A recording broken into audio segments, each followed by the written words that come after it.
Wiener Grotta, and I'll be reading from my new novel, The Winter Boy, which will be published this autumn. I don't have a copy to give away, but you can sign up for a free pre-pub ebook right here, and you'll get the reviewer's copy in about a month. I'll read a longer portion at the Pixel Hole Press Party this Saturday, 9 p.m. In the Green Room. The Winter Boy is set in a post-apocalyptic world in which a cloistered group of widows forge peace by training the young men who will be leaders using sex and storytelling.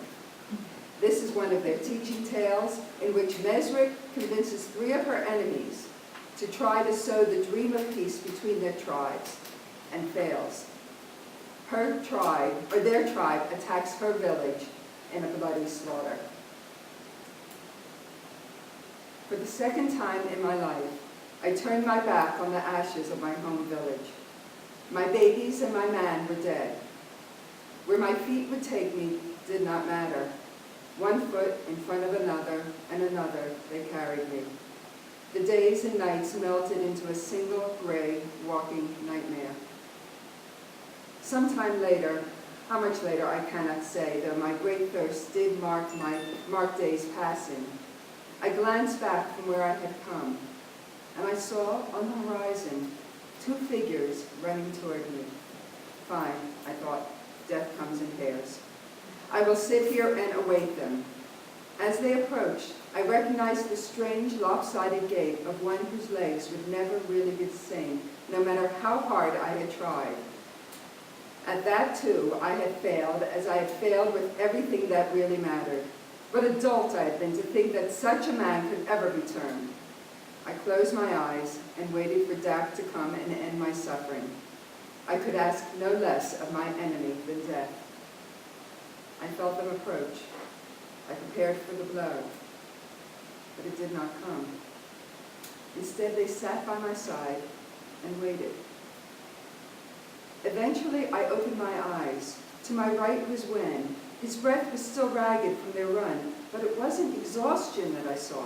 His face was weary with, if I could believe my eyes, with shame. And Dak, who sat to my left, actually appeared to be concerned. He held out a water flask. When I didn't take it, he pressed it against my lips, pouring the water into me, while gently holding the back of my head.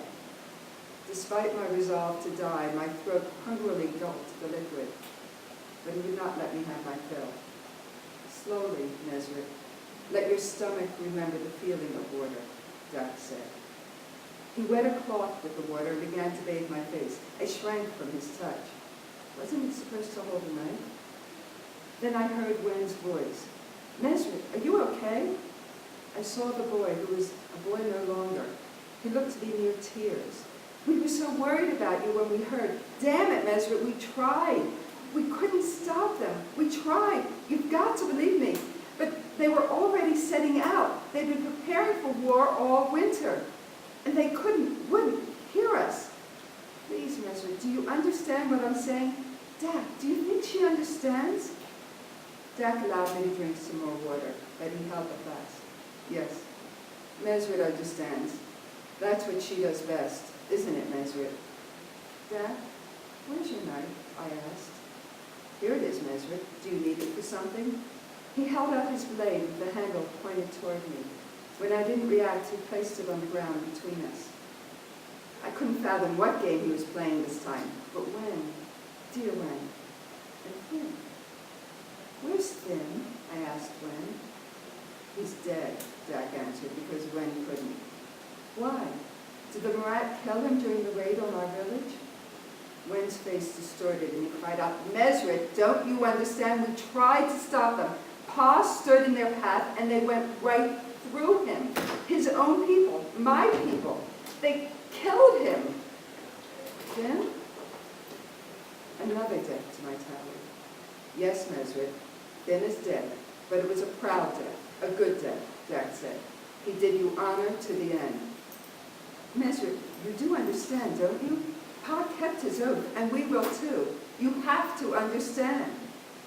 I slept and awoke to find they weren't a hallucination. After they fed me, I was able to listen more clearly to what they said. Please, Mesrit, please say you forgive us for failing you. I failed you, Win. I should have realized. No, Mesrick, Dak interrupted. You were right. It was our timing that was wrong. That's all I wanted you to know. It will take time, but we will win this piece of yours, even if it takes our lifetime. Dak, Win, I release you from your promise to me. Don't waste your lives. Didn't you understand anything Wen told you about a Mucane vow? I could hear the old sneer in Dak's voice, but it seemed somehow more muted, the way he used to talk to Finn when they argued over noughts. You don't have the power to release us. It will be done as we promised. They stayed with me until I regained my strength. When one went out to hunt for our food, the other remained by my side. They talked to me about the dream of peace until I could see its shape again, though it was new and reformed, made fully their own. When I was whole once more, they didn't try to convince me to return with them. I think they understood I could not go back there where my future had been slaughtered. They filled my pack with food and water and walked with me for 2 days to the east until they were certain I was on the safe path. Then they said goodbye to me. Wen held me and whispered into my ear, my pa loved you and he wanted to return to you, but he was proud to die knowing the dream would live. I'll make your peace, Mesri, and my children will remember your name. Dak looked at me, grinned, pulled me roughly into his arms and pressed his lips hard against mine. Then he shoved me away from him, pushing the palm of his hand against my back to start me on my path. I did not look around to see them leave. So my feet began the journey again, one step in front of the other. My heart was heavy with the pain of my burnt village, but somewhere, deep inside me, I could feel the tiny seed of hope. Hope is indeed a cancer.